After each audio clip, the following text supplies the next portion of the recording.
ਦਰਸ਼ਕੋ break ਤੋਂ ਬਾਅਦ ਤੁਹਾਡਾ ਸਵਾਗਤ ਹੈ ਜੀ। ਡਾਕਟਰ ਸਾਹਿਬ ਹੁਣ ਸਾਡੇ ਦਰਸ਼ਕਾਂ ਨੂੰ ਦੱਸੋ ਅੱਜ ਦੇ ਦਿਨ ਦੀ ਸਿੱਖ ਹਿਸਟਰੀ ਐਂਡ ਵਰਲਡ ਹਿਸਟਰੀ ਵਿੱਚ ਕੀ ਅਹਿਮੀਅਤ ਹੈ।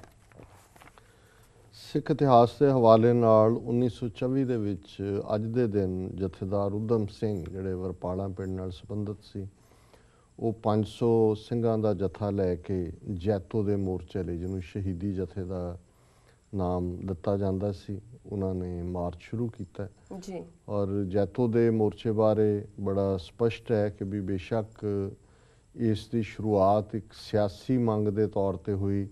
ਮਹਾਰਾਜਾ ਰਿਪੁਦਮਨ ਸਿੰਘ ਨਾਭਾ ਜਿਹੜਾ ਸਿੱਖਾਂ ਨਾਲ ਹਮਦਰਦੀ ਰੱਖਦਾ ਸੀ, ਉਸ ਨੂੰ ਜਿਹੜਾ ਦਬਾਅ ਪਾ ਕੇ ਅਸਤੀਫਾ ਲਿਆ ਗਿਆ, ਉਹਨੂੰ ਜਲਾਵਤਨ ਕਰਕੇ ਕੋਡਾ ਕੋਨਾਮ ਤਮਿਲਨਾਡੂ ਭੇਜਿਆ ਗਿਆ। ਉਹਦਾ ਜਿਹੜਾ ਮਾਈਨਰ ਬੇਟਾ ਸੀ ਉਸ ਨੂੰ ਰੈਜ਼ੀਡੈਂਟ ਨੇ ਆਪ ਗਾਰਡੀਅਨ ਬਣ ਕੇ ਤੇ ਉਹਨੂੰ ਤਖਤ 'ਤੇ ਬਿਠਾ ਦਿੱਤਾ। ਔਰ ਅਕਾਲੀਆਂ ਨੇ ਮੋਰਚਾ ਲਾਇਆ ਕਿ ਵੀ ਰਿਪੁਦਮਨ ਸਿੰਘ ਨੂੰ ਵਾਪਸ ਜਿਹੜਾ ਹੈ ਉਹ ਮਹਾਰਾਜਗੀ ਦਿੱਤੀ ਜਾਏ। ਔਰ ਇਸ ਦੇ ਲਈ ਉਹਨਾਂ ਨੇ ਪ੍ਰੋਟੈਸਟ ਡੇ ਦਾ ਐਲਾਨ ਕੀਤਾ ਕਿ ਵੀ ਇਸ ਦਿਨ ਥਾਂ ਥਾਂ ਅਖੰਡ ਪਾਠ ਸਾਹਿਬ ਰੱਖ ਕੇ ਗੁਰੂ ਗ੍ਰੰਥ ਸਾਹਿਬ ਦੇ ਭੋਗ ਪਾਏ ਜਾਣ। ਔਰ ਇਸ ਕਿਸਮ ਦਾ ਹੀ ਇੱਕ ਅਖੰਡ ਪਾਠ ਜਿਹੜਾ ਕਿ ਜੈਤੋ ਚੱਲ ਰਿਹਾ ਸੀ, ਉਸ ਨੂੰ ਜ਼ਬਰਦਸਤੀ ਲੋਕਲ ਰਿਆਸਤ ਪੁਲਿਸ ਨੇ ਪਾਠੀ ਨੂੰ ਉਠਾ ਲਿਆ, ਚੁੱਕ ਲਿਆ, ਪਾਠ ਕਰਦਿਆਂ ਨੂੰ ਪਾਠ ਭੰਗ ਕਰ ਦਿੱਤਾ ਜੀ। ਸੋ ਫਿਰ ਮੋਰਚੇ ਦੀ ਡਾਇਰੈਕਸ਼ਨ ਇਹ ਬਜਾਏ ਕਿ ਉਹ ਪੋਲੀਟੀਕਲ ਦੇ ਰਿਲੀਜੀਅਸ ਹੋ ਗਈ ਕਿ ਭਾਈ ਜਿਹੜਾ ਹੈ ਉੱਥੇ ਅਸੀਂ ਅਖੰਡ ਪਾਠ ਕਰਨੇ, ਅਖੰਡਤ ਪਾਠ ਨੂੰ ਮੁਕੰਮਲ ਕਰਨਾ।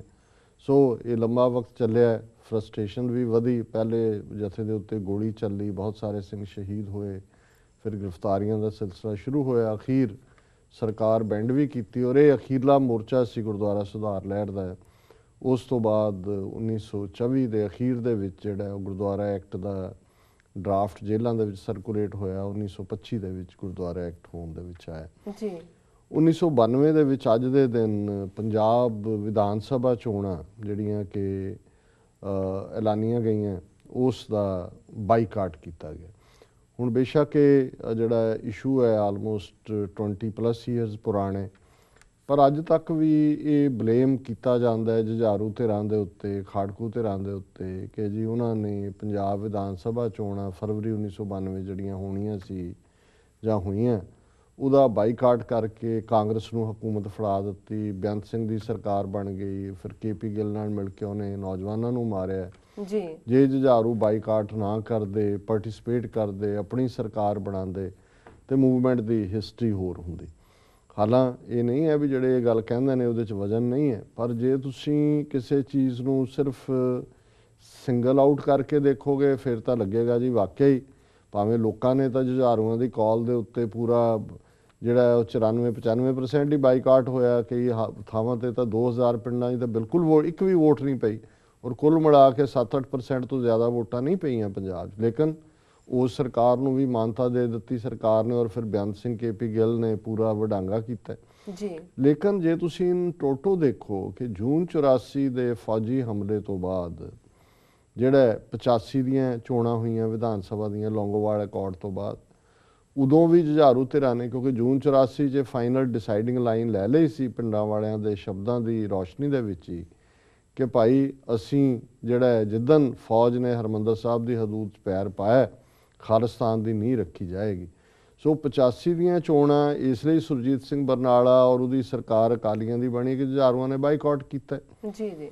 ਹੁਣ ਇਸੇ ਤਰ੍ਹਾਂ ਦੂਸਰੀਆਂ ਚੋਣਾਂ ਉਸ ਤੋਂ ਬਾਅਦ ਪਾਰਲੀਮੈਂਟ ਦੀਆਂ ਆਉਂਦੀਆਂ ਨੇ 1999 ਦੇ ਵਿੱਚ। ਭਾਵੇਂ ਕਹਿਣ ਨੂੰ ਅਸੀਂ ਇਹ ਜ਼ਰੂਰ ਕਹਿੰਦੇ ਹਾਂ ਕਿ ਜੀ ਸਰ ਸਿਮਰਜੀਤ ਸਿੰਘ ਮਾਨ 3 ਲੱਖ ਵੋਟਾਂ ਨਾਲ ਤਰਨਤਾਰਨ ਤੋਂ ਜਿੱਤੇ, ਬੀਬੀ ਰਜਿੰਦਰ ਕੌਰ ਬੁਲਾਰਾ ਲੁਧਿਆਣੇ ਤੋਂ ਜਿੱਤੀ, ਅਤਿੰਦਰਪਾਲ ਸਿੰਘ ਪਟਿਆਲੇ ਤੋਂ ਜਿੱਤਿਆ, ਬੀਬੀ ਵਿਮਲ ਕੌਰ ਖਾਲਸਾ ਰੋਪੜ ਤੋਂ ਜਿੱਤੀ, ਉਹਨਾਂ ਦੇ ਪਿਤਾ ਸ਼ਹੀਦ ਬੇਅੰਤ ਸਿੰਘ ਦੇ ਸੁੱਚਾ ਸਿੰਘ ਮਲੋਆ ਬਠਿੰਡੇ ਤੋਂ ਜਿੱਤਿਆ, ਰਾਜਦੇਵ ਸਿੰਘ ਬਰਨਾਲੇ ਤੋਂ ਜਿੱਤਿਆ, ਅੰਮ੍ਰਿਤਸਰ ਤੋਂ ਕਿਰਪਾਲ ਸਿੰਘ ਸੋਸ਼ਲਿਸਟ ਜਿਨ੍ਹਾਂ ਨੂੰ ਜੁਝਾਰੂਆਂ ਨੇ ਹਮਾਇਤ ਦਿੱਤੀ ਸੀ। ਲੇਕਿਨ ਜੇ ਤੁਸੀਂ ਉਸ ਪੀਰੀਅਡ ਦੀਆਂ ਸਟੇਟਮੈਂਟਸ ਕੱਢੋਗੇ ਜੁਝਾਰੂਆਂ ਦੀਆਂ, ਪੰਥਕ ਕਮੇਟੀ ਦੀਆਂ, ਉਹਨਾਂ ਨੇ ਬਾਈਕਾਟ ਦੀ ਲਾਈਨ ਦਿੱਤੀ। ਫਰਕ ਇੰਨਾ ਸੀ ਵੀ ਉਹਨਾਂ ਨੇ ਬਾਈਕਾਟ ਲਾਗੂ ਨਹੀਂ ਕਰਵਾਇਆ। ਲੇਕਿਨ ਅਸੀਂ ਦੇਖਦੇ ਹਾਂ ਵੀ 1999 ਚੋਣਾਂ ਦੀ ਵੀ ਕੀ ਆਊਟਪੁੱਟ ਹੋਈ। ਇਨ ਦਾ ਐਂਡ ਜਿਹੜਾ ਉਸ 'ਚੋਂ ਵੀ ਕੁਛ ਨਹੀਂ ਨਿਕਲਿਆ। ਫਿਰ 1991 ਦੇ ਵਿੱਚ ਸਰਕਾਰ ਨੇ ਅਸੈਂਬਲੀ ਚੋਣਾਂ ਡਿਕਲੇਅਰ ਕੀਤੀਆਂ। ਹੁਣ ਇਹ ਉਹ ਪੀਰੀਅਡ ਸੀ ਕਿ ਈਵਨ ਕੈਂਡੀਡੇਟ ਮਾਰੇ ਵੀ ਗਏ। ਉਦੋਂ ਜਿਹੜੀਆਂ 4 ਜੁਝਾਰੂ ਜਥੇਬੰਦੀਆਂ ਸੀ, Khalistan commando force, Khalistan liberation force, Babbar Khalsa international, Sikh student federation, ਔਰ ਉਹਨਾਂ ਦੇ ਵਿੱਚ ਪਿੰਡਾਂ ਵਾਲੇ ਟਾਈਗਰ ਫੋਰਸ ਆਫ ਖਾਲਿਸਤਾਨ ਵੀ ਸ਼ਾਮਲ ਸੀ ਜੀ। ਹੁਣ ਇਹਨਾਂ ਨੇ 91 ਦਾ ਵੀ ਜਿਹੜਾ ਚੋਣਾਂ ਦਾ ਬਾਈਕਾਟ ਦਿੱਤਾ ਸੀ, ਉਸੇ ਰੌਸ਼ਨੀ ਦੇ ਵਿੱਚ ਕਿ ਭਾਈ ਅਸੀਂ ਖਾਲਿਸਤਾਨ ਦਾ ਐਲਾਨਨਾਮਾ ਕਰ ਦਿੱਤਾ ਹੈ, ਸਾਡਾ ਸੰਘਰਸ਼ ਆਜ਼ਾਦ ਖਾਲਿਸਤਾਨ ਲਈ ਹੈ, ਅਸੀਂ ਤੁਹਾਡੇ ਸੰਵਿਧਾਨ ਜਾਂ ਤੁਹਾਡੇ ਸੰਵਿਧਾਨ ਥੱਲੇ ਹੋਣ ਵਾਲੀਆਂ ਚੋਣਾਂ ਦੇ ਵਿੱਚ ਯਕੀਨ ਹੀ ਨਹੀਂ ਰੱਖਦੇ।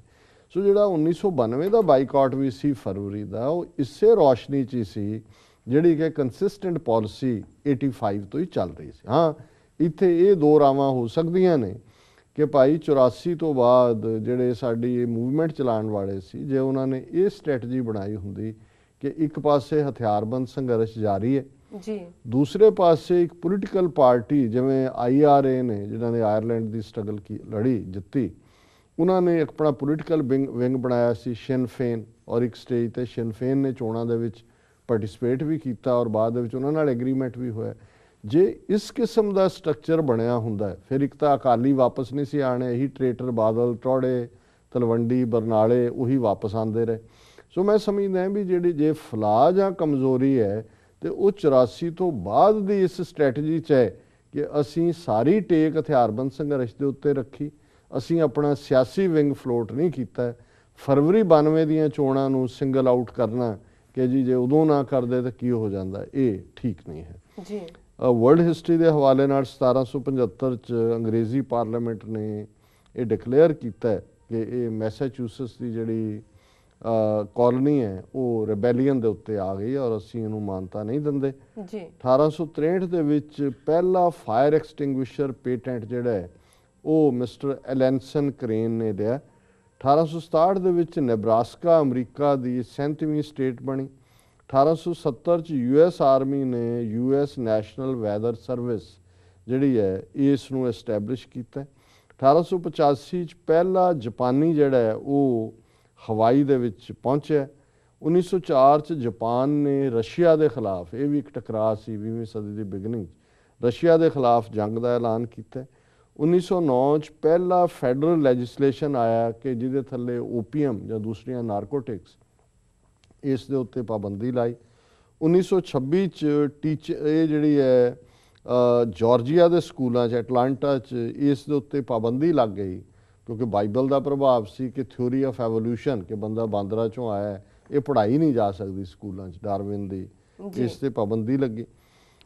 2011 ਦੇ ਵਿੱਚ ਵਿਕੀਲੀਕਸ ਕੇਬਲ ਨੇ ਕਲੇਮ ਕੀਤਾ ਕਿ ਜਿਹੜਾ ਸਾਊਦੀ ਅਰੇਬੀਆ ਨੇ ਕਿਹਾ ਕਿ ਜੀ ਉਹਨਾਂ ਕੋਲ ਇੰਨਾ ਕਰੂਡ ਆਇਲ ਰਿਜ਼ਰਵ ਹੈ, ਇਹਦੇ ਨਾਲੋਂ 40% ਉਹਨਾਂ ਕੋਲ ਘੱਟ ਹੈ, ਉਹਨਾਂ ਦਾ ਇਹ ਝੂਠਾ ਕਲੇਮ ਹੈ। 2012 'ਚ US ਡਿਪਾਰਟਮੈਂਟ ਆਫ ਡਿਫੈਂਸ ਨੇ ਨਵੀਆਂ ਗਾਈਡਲਾਈਨਸ ਬਣਾਈਆਂ ਤਾਂ ਕਿ ਔਰਤਾਂ ਜਿਹੜੀਆਂ ਨੇ ਉਹ ਕੰਬੈਟ ਦੇ ਵਿੱਚ, ਫਰੰਟ ਲਾਈਨ ਫਾਈਟਿੰਗ ਦੇ ਵਿੱਚ ਸ਼ਾਮਲ ਹੋ ਸਕਣ। ਜੀ ਡਾਕਟਰ ਸਾਹਿਬ, ਤੁਹਾਡਾ ਬਹੁਤ ਬਹੁਤ ਸ਼ੁਕਰੀਆ। ਤੁਹਾਨੂੰ ਅਸੀਂ ਅੱਜ ਸਵਾਲ ਨਹੀਂ ਪੁੱਛਾਂਗੇ ਕਿਉਂਕਿ ਸਮਾਂ ਘੱਟ ਹੈ, ਤੇ ਤੁਸੀਂ ਦੱਸੋ ਸਾਡੇ ਦਰਸ਼ਕਾਂ ਨੂੰ ਅੱਜ ਦਾ ਵਿਚਾਰ। ਅੱਜ ਦੇ ਵਿਚਾਰ ਲਈ ਅਸੀਂ ਭਾਈ ਨੰਦ ਲਾਲ ਜੀ ਦੀ ਰੁਬਾਈ ਨੰਬਰ 10 ਨੂੰ ਚੁਣਿਆ ਜੀ, ਔਰ ਉਸ ਦਾ ਮੂਲ ਫਾਰਸੀ ਪਾਠ ਹੈ, ਹਰ ਕਸ ਬਾ ਜਹਾਂ ਨਸ਼ਵੋ ਨੁਮਾ ਮੇ ਖਾਹਦ, ਅਸ਼ਪੋ ਸ਼ੁਤਰੋ ਫੀलो तिला में खाहद, हर कस जे बराए खेश चीज़े खाहद, गोया जे खुदा यादे खुदा में खाहिद। ਇਸ ਦਾ ਲੁਬੇ ਲੁਬਾਬ ਇਹ ਹੈ ਕਿ ਦੁਨੀਆ ਦੇ ਵਿੱਚ ਹਰ ਇੱਕ ਦੀਆਂ ਤਮੰਨਾਵਾਂ ਨੇ, ਡਿਜ਼ਾਇਰਸ ਨੇ। ਕੋਈ ਚਾਹੁੰਦਾ ਹੈ, ਕਿਉਂਕਿ ਪੁਰਾਣੇ ਵਕਤ ਦੀ ਇਹ ਲਿਖਤ ਹੈ, ਤੇ ਜਿਹੜੇ ਬਾਦਸ਼ਾਹ ਹੁੰਦੇ ਸੀ, ਬਾਦਸ਼ਾਹਾਂ ਕੋਲ ਘੋੜੇ, ਹਾਥੀ, ਊਂਠ ਔਰ ਹੋਰ ਬਹੁਤ ਸਾਰੇ ਇਸ ਕਿਸਮ ਦਾ ਜਿਹੜਾ ਫੌਜੀ ਸਾਜ਼ੋ ਸਮਾਨ ਜੰਗੀ, ਸੋ ਕਈਆਂ ਦੀ ਚਾਹਨਾ ਹੁੰਦੀ ਸੀ ਕਿ ਸਾਡੇ ਕੋਲ ਘੋੜੇ, ਹਾਥੀ ਔਰ ਅਸੀਂ ਬੜੇ ਇਹ ਹੋਈਏ ਜੀ। ਕਈਆਂ ਦੀ ਚਾਹਨਾ ਹੀਰੇ ਜਵਾਹਰਾਤ ਦੀ ਹੁੰਦੀ ਸੀ, ਅੱਜ ਵਧੀਆ ਕਾਰਾਂ ਦੀ ਹੁੰਦੀ ਹੈ ਕਿ ਜੀ ਲਗਜ਼ਰੀ ਕਾਰ ਔਰ ਇਹ ਹੋਏ ਉਹ ਹੋਏ। ਕਈ ਵਾਰੀ ਮਾੜੀ ਕਾਰ ਬੰਦਾ ਖਰੀਦਦਾ ਹੀ ਨਹੀਂ ਕਿ ਜੀ ਹੁਣ ਲੈਣੀ ਤੇ ਟੌਪ ਵਾਲੀ ਲੈਣੀ, ਟੌਪ ਦੀ ਲੈਣੀ। ਸੋ ਭਾਈ ਨੰਦ ਲਾਲ ਯਾਦ ਕਰਵਾਉਂਦੇ ਨੇ ਵੀ ਇਸ ਕਿਸਮ ਦੇ ਆਪੋ ਆਪਣੀਆਂ ਖਾਹਿਸ਼ਾਂ ਵਾਲੇ ਲੋਕ ਨੇ, ਪਰ ਉਹਨਾਂ ਨੇ ਕਿਹਾ ਵੀ ਮੈਂ ਰੱਬ ਦਾ ਬੰਦਾ, ਮੈਂ ਸਿਰਫ ਤੇ ਸਿਰਫ ਰੱਬ ਨੂੰ ਪਿਆਰ ਕਰਦਾ ਔਰ ਸਿਰਫ ਮੈਨੂੰ ਰੱਬ ਚਾਹੀਦਾ, ਤੂੰ ਚਾਹੀਦਾ, ਔਰ ਮੇਰੀ ਇਹੀ ਖਾਹਿਸ਼ ਹੈ ਕਿ ਤੂੰ ਹਮੇਸ਼ਾ ਮੇਰੇ ਨਾਲ ਹੋਵੇਂ। ਔਰ ਇਸ ਨੂੰ ਪੰਜਾਬੀ ਦੇ ਵਿੱਚ ਪ੍ਰਿੰਸੀਪਲ ਹਰਭਜਨ ਸਿੰਘ ਜੀ ਨੇ ਇਹਦਾ ਅਨੁਵਾਦ ਕੀਤਾ ਹੈ, ਹਰ ਬੰਦਾ ਇਸ ਦੁਨੀਆ ਅੰਦਰ ਵਧਣਾ ਫੁੱਲਣਾ ਚਾਹਵੇ, ਭਾਵਣ ਊਠ ਤੇ ਹਾਥੀ ਘੋੜੇ, ਸੋਨਾ ਕਿਸੇ ਨੂੰ ਭਾਵੇ, ਹੁਣ ਇਹ ਸੋਨੇ ਦੇ ਲਈ ਫਾਰਸੀ ਦੇ ਵਿੱਚ ਸ਼ਬਦ ਤਿਲਾ ਹੈ, ਔਰ ਮੈਂ ਇਹ ਦੇਖ ਰਿਹਾ ਸੀ ਅੱਜ ਹੀ ਜਦੋਂ ਹੁੰਦਾ ਸੀ ਕਿ ਜੀ ਤਿੱਲੇ ਦੀ ਕਢਾਈ ਹੈ, ਤੇ ਹੁਣ ਅਸੀਂ ਤਾਂ ਸਮਝਦੇ ਕੋਈ ਚਮਕਦਾਰ ਚੀਜ਼ ਨੂੰ ਤਿੱਲੇ ਦੀ ਕਢਾਈ ਕਹਿੰਦੇ ਨੇ ਜੀ, ਪਰ ਕਿਉਂਕਿ ਜਿਹੜੀ 골ਡ ਦੀ ਜਿਹੜੀ ਹੈ ਕਢਾਈ ਸੀ ਉਹਨੂੰ ਤਿੱਲਾ 골ਡ ਨੂੰ ਫਾਰਸੀ 'ਚ ਕਹਿੰਦੇ ਨੇ। ਸੋ ਭਾਈ ਸਾਹਿਬ ਕਹਿੰਦੇ ਨੇ ਹਰ ਬੰਦਾ ਇਸ ਦੁਨੀਆ ਅੰਦਰ ਵਧਣਾ ਫੁੱਲਣਾ ਚਾਹਵੇ, ਭਾਵਣ ਊਂਠ ਤੇ ਹਾਥੀ ਘੋੜੇ, ਸੋਨਾ ਕਿਸੇ ਨੂੰ ਭਾਵੇ, ਹਰ ਕੋਈ ਮੰਗੇ ਆਪਣੇ ਤਾਈਂ, ਵਸਤੂ ਵਨ ਸਵੰਨੀ, ਗੋਇਆ ਮੰਗੇ ਯਾਦ ਅਲਾਹੀ, ਹੋਰ ਨਾਹੀਂ ਕੁਛ ਚਾਵੇ। ਕਿ ਗੋਇਆ ਦੀ ਇਹੀ ਮੰਗ ਹੈ ਕਿ ਹੇ ਰੱਬ, ਹੇ ਨਿਰੰਕਾਰ, ਹੇ ਅੱਲਾ, ਹੇ ਵਾਹਿਗੁਰੂ, ਤੂੰ ਮੈਨੂੰ ਨਾ ਭੁੱਲ। ਤੇ ਇਸੇ ਤਰ੍ਹਾਂ ਹੀ ਭਾਈ ਵੀਰ ਸਿੰਘ ਇੱਕ ਥਾਂ ਗੁਰਮੁਖ ਸਿੱਖਿਆ ਦੇ ਵਿੱਚ ਲਿਖਦੇ ਨੇ ਕਿ ਤੈਨੂੰ ਰੱਬ ਨਾ ਭੁੱਲੇ, ਇਹ ਦੁਆ ਫਕੀਰਾਂ ਦੀ। ਜੀ, ਕਿ ਜਿਹੜੇ ਰੱਬ ਨਾਲ, ਫਕੀਰ ਦਾ ਮਤਲਬ ਕੋਈ ਪਾ ਕੇ ਬੜੇ ਬੜੇ ਚੋਲੇ ਵਾਲੇ ਨਹੀਂ ਹੈ ਫਕੀਰ, ਉਹ ਫਕੀਰ ਦਾ ਮਤਲਬ ਹੀ ਪਰਸ਼ੀਅਨ 'ਚ ਹੈ ਜੁੜਿਆ ਹੋਇਆ, ਕਿ ਜਿਹੜਾ ਜੁੜਿਆ ਹੋਇਆ ਮਨੁੱਖ ਹੈ ਉਹ ਜਦੋਂ ਅਸੀਸ ਵੀ ਦੇਗਾ ਉਹ ਇਹੀ ਕਹੇਗਾ ਕਿ ਤੈਨੂੰ ਰੱਬ ਨਾ ਭੁੱਲੇ, ਇਹ ਦੁਆ ਫਕੀਰਾਂ ਦੀ। ਔਰ ਹੁਣ ਤਾਂ ਸਾਡੀਆਂ ਗ੍ਰੀਟਿੰਗਸ ਹਾਏ ਬਾਏ ਹੋ ਗਈਆਂ। ਜੀ, ਜੇ ਪਹਿਲੀ ਜਨਰੇਸ਼ਨ ਅਸੀਂ ਆਪਣੇ ਮਾਤਾ ਪਿਤਾ ਵਾਲੀ ਜਾਂ ਦੂਸਰੀ ਦੇਖੀਏ ਤੇ ਉਹ ਅਸੀਸ ਹੀ ਇਹ ਦਿੰਦੇ ਸੀ ਗੁਰੂ ਭਲਾ ਕਰੇ, ਜੀ, ਜਾਂ ਗੁਰੂ ਚਿੱਤ ਆਵੇ, ਗੁਰੂ ਭਲਾ ਕਰੇ।